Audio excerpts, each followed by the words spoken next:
हिंदू जागरण नाम तो सुना ही होगा आपने, लेकिन आज छपरा में जो हुआ वो सिर्फ नाम नहीं था, वो नीयत थी, मंशा थी और मैसेज भी। सन 1985 देश में एक संगठन खड़ा होता है, हिंदू जागरण। मकसद सीधा लेकिन काम कठिन, हिंदुओं को संगठित करना, धर्म और संस्कृति की रक्षा, अवैध धर्मांतरण पर लगाम और हिंदू समाज को फिर से आत्मविश्वास से भर देना। आज छपरा में इसी संगठन की बैठक थी। बैठक नहीं, विचारों का संगम था। मंच पर बैठे थे गणमान्य, कुर्सियों पर थे प्रबुद्ध और हवा में था चिंता भी, चेतावनी भी। किसी ने कहा धर्मांतरण सिर्फ मजहब बदलना नहीं, पहचान मिटाना है। किसी ने बांग्लादेश का जिक्र किया जहां हिंदू होना आज भी खतरे की खबर है। किसी ने सवाल उठाया अगर हम अब भी नहीं जागे तो कब। यही सवाल, यही बेचैनी और यही आवाज़ हिंदू जागरण मंच की पहचान है। साफ शब्दों में कहा गया अवैध धर्मांतरण बर्दाश्त नहीं, हिंदू अस्तित्व पर हमला स्वीकार नहीं और जहाँ जहाँ हिंदुओं पर अत्याचार होगा वहाँ वहाँ हिंदू जागरण आवाज़ बनकर खड़ा होगा। यह कोई नारा नहीं था, यह इरादा था, क्योंकि धर्म बचेगा तभी संस्कृति बचेगी, संस्कृति बचेगी तभी समाज बचेगा और समाज बचेगा तभी देश मजबूत रहेगा।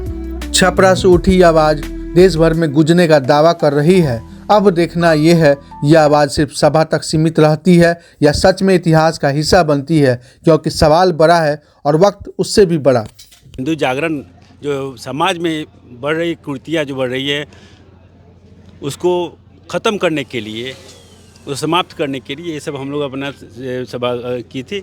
उसके अलावा जब जो हम लोग का मेन एजेंडा होता है धर्मांतरण के लिए बहुत कुछ हो रहा है। हम तो कुछ लोग को बुलाए थे, वो लोग ठंडक के कारण नहीं आ पाए। लोग कुछ क्षेत्र से जहाँ पे धर्मांतरण का काम चल रहा है उसको रोकने के लिए बहुत कोई लोग आए थे, नहीं आ पाए ठंडे के कारण, लेकिन सबसे कांटेक्ट हुआ था। जैसे रिविगंज में कुछ कांड हुआ है उसके लिए भी लोग आए गए। तो मकसद आपका हिंदू जागरण का धर्मांतरण सिर्फ है? धर्मांतरण नहीं, धर्मांतर तो है ही। धर्मांतरण के अलावे अपना हिंदू संगठन को एकत्रित करना और आगे बढ़ाना, हमारे समाज में जो कुछ भी कृतियाँ हैं उसको दूर करके और हम लोग स्वच्छ हिंदू राष्ट्र का निर्माण करना हम लोग का है। अच्छा, मकसद आपका हिंदू राष्ट्र का निर्माण करना है। हिंदू जागरण का ध्येय यही है, टारगेट यही है, लक्ष्य यही है, हिंदू राष्ट्र का निर्माण करना है। और आप क्या कहते हैं इस हिंदू जागरण से बहुत चीज़ें जुड़ी हुई हैं।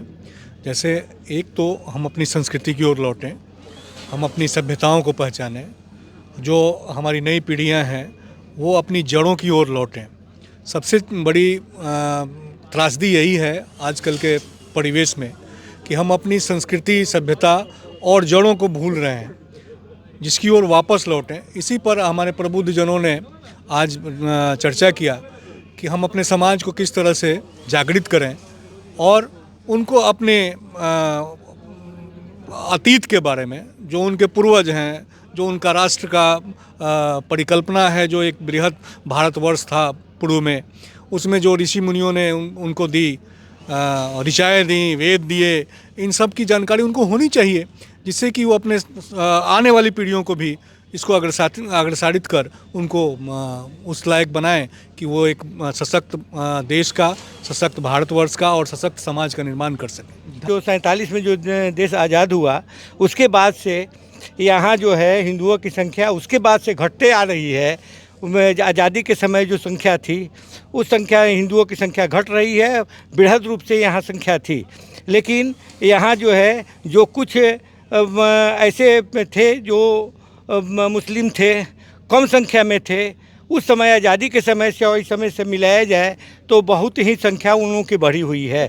जिस समय बांग्लादेश हुआ करता था, हुआ 71 में, उस समय हिंदुओं की संख्या वहाँ थी, वहाँ कारोबार था, सब कुछ था। वहाँ से अब कारोबार छोड़ करके वहाँ से लोगों को भगाया जा रहा है, उनकी हत्या की जा रही है, घर में आग लगा करके उनको मारा जा रहा है। इस तरह से बांग्लादेश में इस तरह का हो रहा है, इसलिए कि इस्लाम धर्म वहाँ जो है पनपा हुआ है।